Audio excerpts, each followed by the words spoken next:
My name is Jacquie Wojcik. I have type 1 diabetes and I was diagnosed almost 21 years ago when I was 12 years old. My name is Trina Mathis and I have diabetes type 2. I was diagnosed with diabetes type 2 December 2010.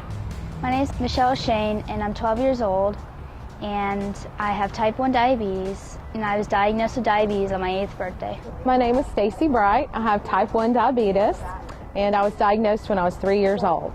My name is Ian Anderson. I'm a type 2 diabetic and I was diagnosed in 1992. Hi, my name is Kurt Jackson. I was diagnosed with type 2 diabetes 7 years ago. I'm Sally Jackson. I have type 2 diabetes and I was diagnosed 5 years ago. I'm Sheri Criswell. I'm the Executive Director for the American Diabetes Association of North Florida and South Georgia. I've been working for the association for 17 years now. And I think a lot of people without the disease have no idea the struggle that is to be perfect all the time. If you had a cold every single day of your life and you had to make sure you brought everything with you needed for your cold, cough medicine, cough drops, antibiotics, every single day for the rest of your life, 4 to 6 times a day, would you be perfect? Probably not. Sometimes my friends, they're always saying like, what's that in your pocket? Is that a cell phone? Then I have to go through the whole long story about explaining about the diabetes. But in a way that is good because then you're still educating other people about diabetes and explaining to them what it is. Well, a lot of times people will see me when I'm training for the Tour de Cure and they'll say, you really shouldn't do that because, you know, you could pass out and nobody would know it. And I'm just like, you know, we really need to exercise. I'm really tired of hearing that people with diabetes have done something to themselves to develop this disease. Well, I discovered that I had diabetes because I got sick. I got pneumonia. And when I went to the hospital, the doctor asked me what I'd had for dinner, and I didn't have anything particularly different from any other dinner. And he said, well, your blood sugar is 400. And I said, well, is that bad?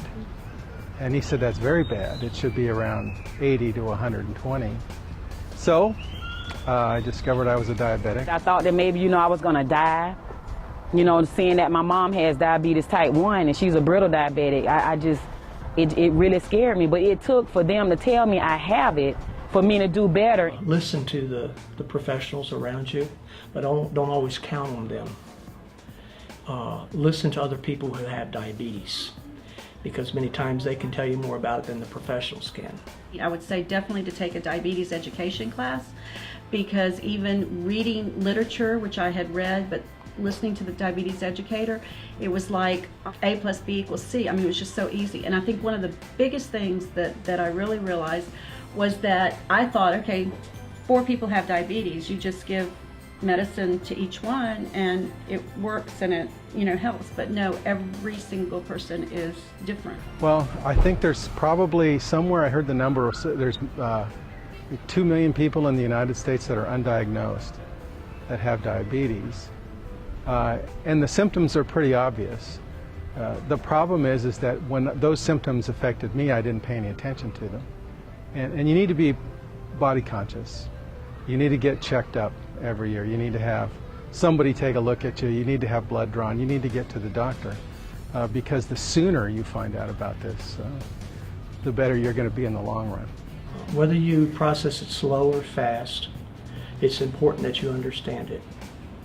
Because if you don't understand it, you're never going to recover or find a balanced life. You'll always be in trouble. So you need to be able to process it and know exactly what it's doing to your body, because it's not doing anything good to your body. And you have to decide how long you really want to live. The American Diabetes Association has a number of resources available for people with diabetes, and I just encourage you to go on our website at diabetes.org.